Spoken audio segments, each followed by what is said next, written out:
Welcome back to another technical video. Today we're going to be going through your question, answering it, and hopefully getting you to that solution. Guys, remember to stay just a little bit crazy just like me and get through to that resolution. Now, let's get started.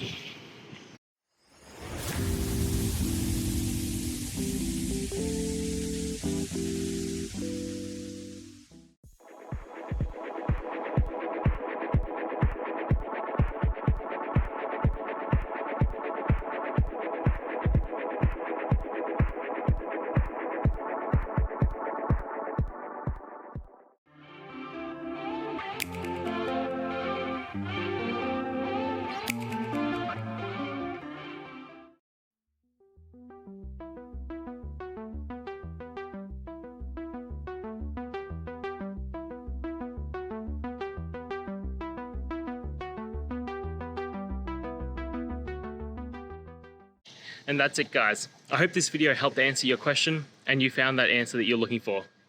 Now, please hit subscribe if it helped. I really appreciate it. And I'll see you next time on another one of these videos. Cheers.